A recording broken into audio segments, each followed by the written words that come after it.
Speaking at an event about COVID restrictions and contact tracing, an Australian public health official said, quote, "We will be looking at what contact tracing looks like in the new world order. And somewhere, off in the stars, an Alex Jones gets his wings." Okay, this one's really, really funny because Twitter's working overtime to fact check, quote unquote, debunk New World Order conspiracies. Okay, this is a very, very poor choice of words from this Australian official. But I think we should go through what Australia is doing and why it's particularly a poor choice of words.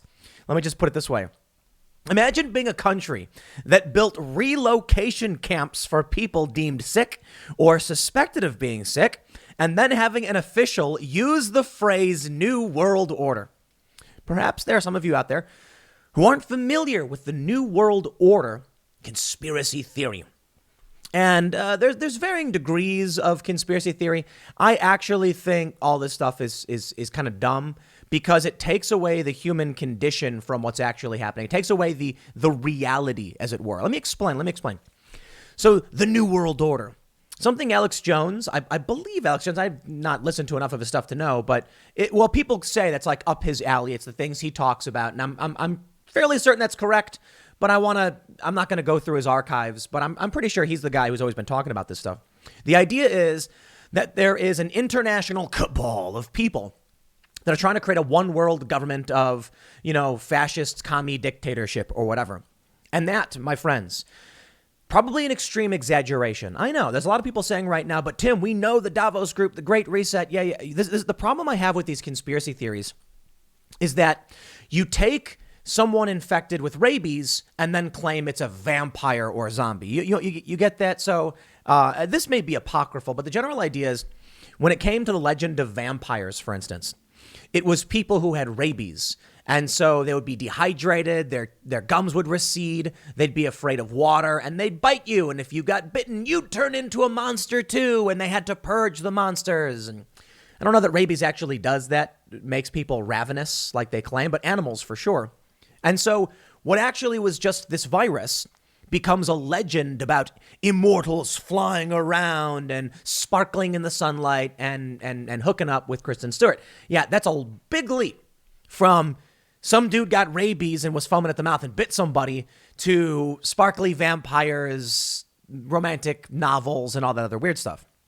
What I mean to say is, are there international interests in a one world government? Well, the answer is obviously yes. That's why we have the United Nations. That's why we have the Davos Group. It's why we have the World Economic Forum. It's why we have the International Monetary Fund. That is not a conspiracy. And so what happens is people think there is an evil mustache twirling villain and a cabal of secret elite families. So when in reality, it's dominoes falling over. We're building this business here at timcast.com, right? And there's a lot of things we have to do that are really annoying. And as you're growing a company, and I'm sure many of you have this experience working, opening your own business or running a small business, you start to understand why companies do the things they do. So I was watching 30 Rock. I've been watching 30 Rock on loop because it's a great show, by the way. It would never make it today. And there's one where Liz Lemon, the main character, has to go to a workplace. What is it? She gets accused of harassing employees, so she has to go through a seminar. And the HR guy is just like telling her all of these things about how she's deviant and whatever. And I thought to myself, why is it that these companies all do the same thing with this HR guy who doesn't know and doesn't care about what really happened and the joke you made and how it's all over the top and it's impersonal? Legal requirements. It's really that simple. So what is this New World Order? Well, the actual efforts that are taking place are business interests. Some guy, becomes a senior VP at a company and he says, we would make a ton of money if we could sell this product in Guatemala. So then he pushes an effort to say, how do we connect this, our country with Guatemala, increase the ties? Then you get war. All of these things are pressures in which humans just naturally flow in the direction of. I think Trump was an outlier in this regard because he was like, don't know, don't care, not what I want to do. And you look at a lot of the past presidents. A lot of people blame the presidents for everything. And I think it's fair to point out the office is in charge in a sense. So what I mean by that is Barack Obama will get elected and then they'll be like, here's all the intelligence you now have access to. And he'll go, oh, what do we do? And they'll be like, I guess we do these things. Then you have business interests. You have no bid contracts. You have nation building. All of these companies are providing a natural pressure. That is to say, while there certainly are elites who will have meetings and say, we want to open a factory in this country. It's going to be cheaper. We're going to make more money. That's very, very different from a cabal of cloak-wearing individuals who are like, how can we create the one world, new world order? We need to stage a pandemic. No, that I don't believe. What I do think happens, though, is you get something like COVID. Novel viruses exist. They happen. It happens throughout history. And then you get exploitation.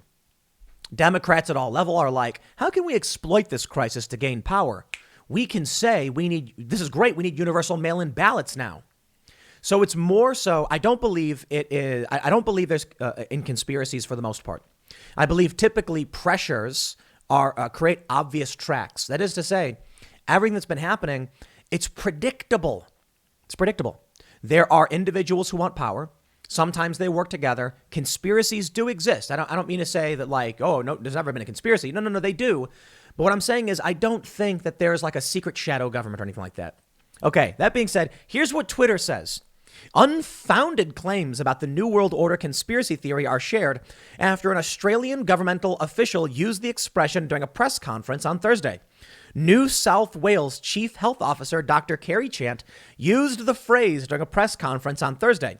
Fact checkers have regularly debunked claims connected to the conspiracy theory.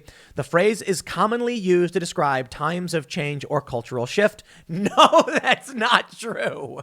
New World Order typically means two things: a grand cabal taking over the planet, or a team of WWE wrestlers or something. I don't know a lot about the NWO wrestling stuff, but I will tell you, my friends, it is just so inconvenient, I suppose, that they're building camps and they're banning booze for them to come out and say New World Order. Let me ask you guys something.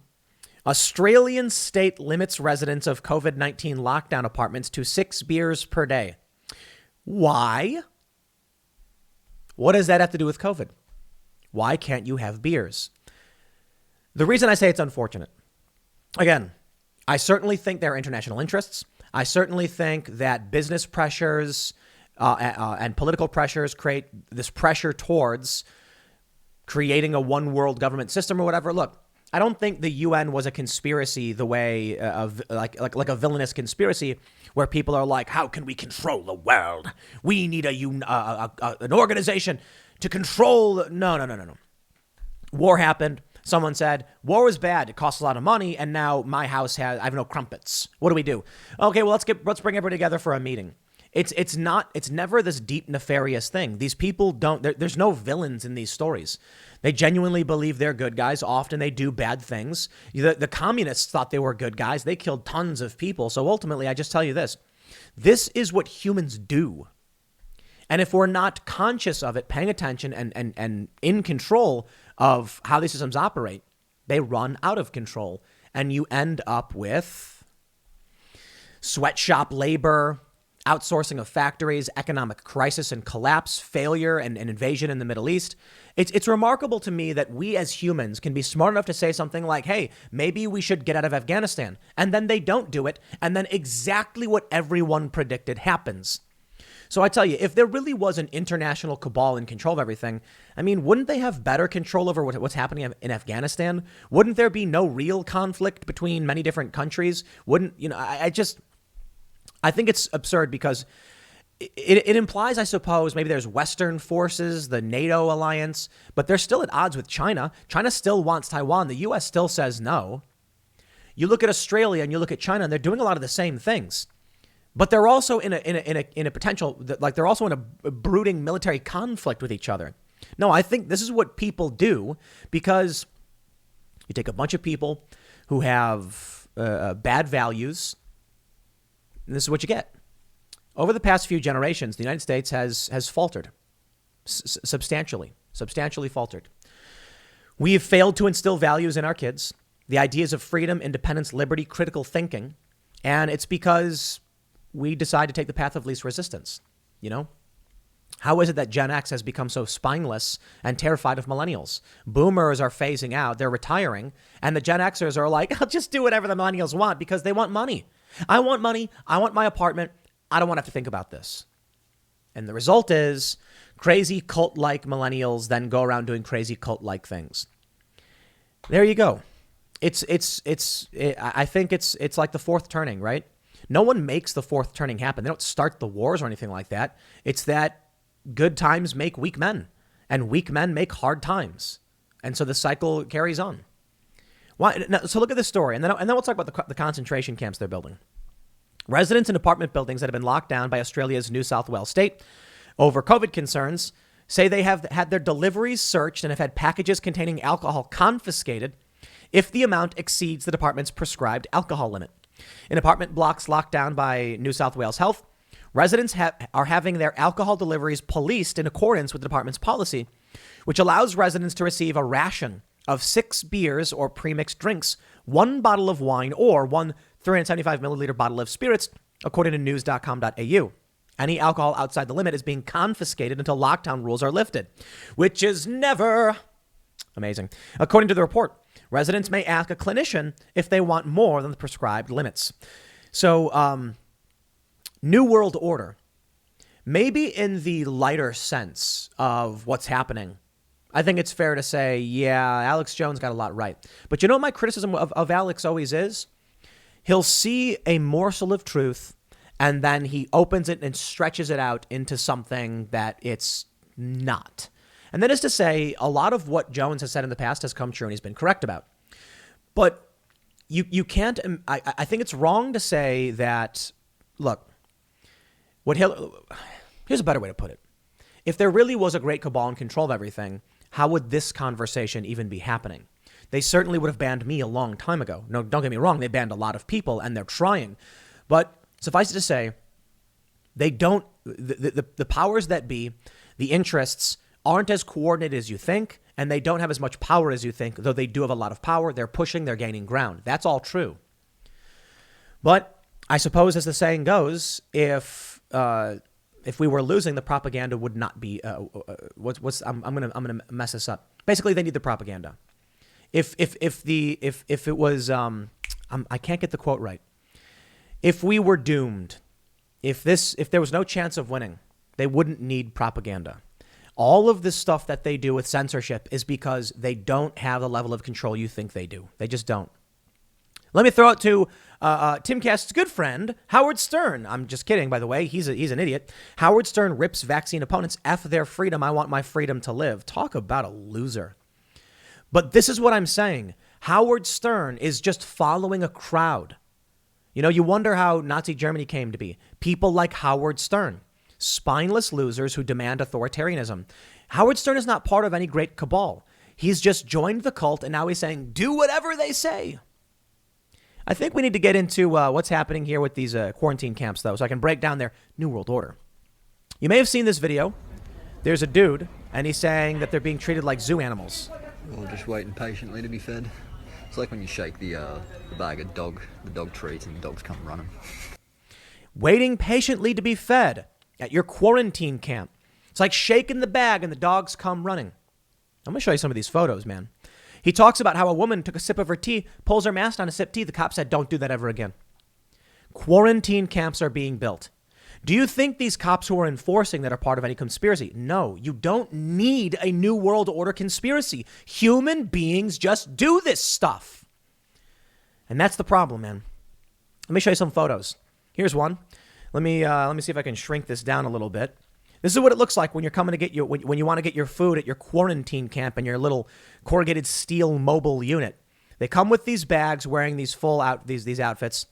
Here we have Australia is betting on remote quarantine. Here's what I learned on the inside. And what do they say? They say it's just for people who are suspected of having COVID or traveling, and we need to quarantine to prevent the spread. Oh yeah, really? Here's a guy who's getting tested by the people in the crazy outfits. Now, the funny thing is that China did the same thing. We don't view China as a great bastion of freedom, do we? This is from ctvnews.ca. January 20th, 2021. China builds massive COVID-19 quarantine camp for 4,000 people as outbreak continue. All right. My friends, you just start believing in cyberpunk dystopias. You're in one. I love, you know what I love about this image? So I'm sure you guys have seen Pirates of the Caribbean. And for those that are listening, it's a meme image of Jeffrey Rush's character. And, he has like the pirate hat. And he's like, you best start believing in ghost stories, Missy. You're in one. Well, and what's funny about this image is that he's wearing some kind of neon disc hat. I don't understand. Like, I understand the pirate hat, but let me show you some of these photos. This one's fantastic. COVID-19 testing site near Walmart number 908. That's what I like. Pepsi. Like, it's a Pepsi ad for a COVID testing site. This is an amazing photo. Amazing photo. I don't know where this is. I think it's Australia. I'm not entirely. No, this might be New York, actually. It says a COVID-19 safety reminder. Unlawful gatherings are not permitted. Report non-compliance to 311. That seems like it would be New York, but I don't think this is New York. I think this might be like Hong Kong or something. I think it might be Hong Kong. No, honestly, I don't know where this is. I don't know where it is.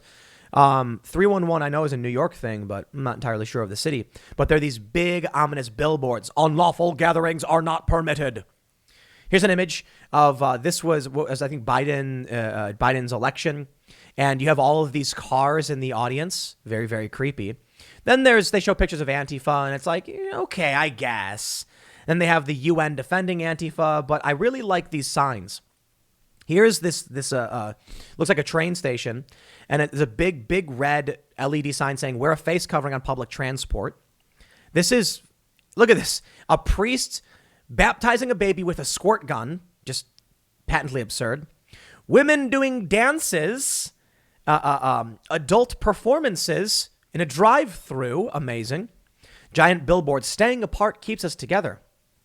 NYC ferry. Masks required while on board. They say masks must be worn between bites and sips. That's right. If you are eating food, you pull your mask up, you take a bite, you pull your mask back down. Creepy stuff. Here's an image of some Antifa crazy person wearing a gas mask and firing an arrow with no tip. You've got riot footage. I think this collection is probably better. You have a person wearing some kind of hamper, like laundry hamper, I guess.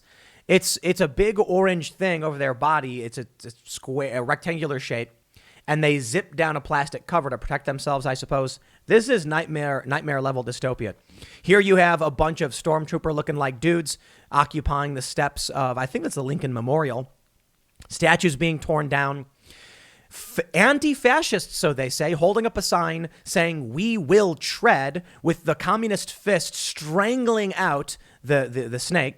More footage from riots. This one's good. Curfew starts at 8 p.m. NYC Governor Cuomo. My friends, we have curfews. We have quarantine camps. We have people hiding, like terrified, wearing full outfits. You've got people penned up in the field, separating them. You've got, here's one. Police station surrounded by giant cinder blocks and razor wire. Yo, this has been happening all around you. Here's a symposium where it says turn customers into fanatics, products into obsessions, employees into ambassadors, and brands into religions. We are here, baby. I'm not sure what the church this is. Maybe it's the Basilica or something. And there's a Galaxy S10 Plus advertisement hanging on the side of this historic church. Here's an image of police forcing a mask on a man. The person who posted this says, cultural husbandry is the Twitter account. I'm not certain the world we knew is coming back. I am certain that the world we are living in has changed. We can do better than this, regardless of any differences we may hold. Neighbors don't treat neighbors like a bunch of warring factions living in a Huxleyan fever dream. Let me just put it simply, my friends. You best start believing in cyberpunk dystopias. You're in one. We're in V for Vendetta, Brave New World. It's all of them combined, which is my favorite thing about it. You know, people were like, it's going to be 1984. The government's going to force you to do exercises. It's going to be spying on you everywhere. Other people are like, no, it's Brave New World, right? They're going to manipulate you through pleasure, not through oppression. They're going to give you all the things you want. You're going to be clicking that like button all day and night. No, you're wrong. It's going to be more like Fahrenheit 451. The people are going to demand censorship because they're offended. And then you get people like, I don't know, maybe the government will just be a fascist dictatorship who will use the fear of a pandemic to gain control, absolute control, and then create exclusion zones, like V for Vendetta. And I'm like, my friends, we all must calm down and stop warring. It is not any one of these things. It's all of them combined in different ways. Isn't that the greatest part about it? It really does feel like we're in some kind of dumb movie or something. I don't know what to tell you, man. But it happens. It can happen. It has happened. You look at the past, you can see these things. They happen. And that's why we make these novels. That's why we write these movies and write these stories. We didn't just fabricate the idea of dictatorship and totalitarianism. They happen all the time. How did Hitler rise to power? Was it a grand conspiracy with him twirling his mustache? No. It was propaganda, manipulation, people demanding power, and good men doing nothing. To be fair, Operation Valkyrie, I think it was, those dudes tried to stop Hitler. But too many people just said they were scared and they didn't want to step up. And this is what you get when that happens. All that is required for evil to triumph is for good men to do nothing. Well, good people to do nothing, because we're inclusive when we're talking about resisting the dystopia. Over in New York, there's a dude putting up flyers. It's on my Twitter. Go to my Twitter, at Timcast. Putting up flyers saying that, like, basically protesting the vaccine mandates. What you need is nonviolent civil disobedience. Now, I'll tell you the difficulty. For Australia, they built camps, and their apologists are defending it. It's really remarkable. It's really, really remarkable. Shout out to Claire Lehman of Quillette for being a defender of fascism and the authoritarian state, who's been saying things like, these camps are necessary, and then putting up tweets being like, look how many deaths the U.S. had, and we've had so few. And it's like, great, if you want to be a state of cowards, scared to live your lives because of diseases and stuff like that, it's your choice. I get it. I understand it. I respect it. It's your country, not mine. In the United States, we understand the difference between security and freedom. We understand that with freedom comes great risk. You want to be free to walk around in the woods? Well, guess what? There's mountain lions and bears. And some people get mauled by bears. Should we ban travel through the forest? No. That's Australia. That's what they're doing. Australia is saying people could get sick. And I got to tell you, man, COVID sounds nightmarish. No joke. You know, we had Pete Quinones on the show. He's a libertarian guy, and he was telling us in the member segment about what it was like to get COVID. I'm like, dude, that's terrifying. It is. Like, all of a sudden you can't breathe, and I'm like, that is scary. And we saw these videos of people in China collapsing in the street. Yo, I think those videos are real. A lot of people don't believe it. They're like, I think China was lying. No, dude. I think that the Alpha variant was extremely potent, and I think that the Delta variant, they say, is less potent but more contagious, and that makes a lot of sense. And I believe it. I do. That doesn't mean I'm willing to give up all my freedoms and let them come in and lock everything down and create a dystopia because people are worried about what's going to happen. Yo, part of living is the risk of living. It's what makes life worth living. Rest assured, you will be miserable locked in your apartment. And people we see it, depression, suicide. People are becoming unhealthy. They're gaining weight. This is not a way to live. So what do? Get out of the cities, man. For one, you want herd immunity? Stop living in such densely packed trash blocks, concrete blocks. Take responsibility for the food you eat. Find smaller communities, these smaller towns, they do fine. And you got to push back on the winged authoritarians. I'll leave it there. Next segment's coming up at 1 p.m. on this channel. Thanks for hanging out, and I will see you all then.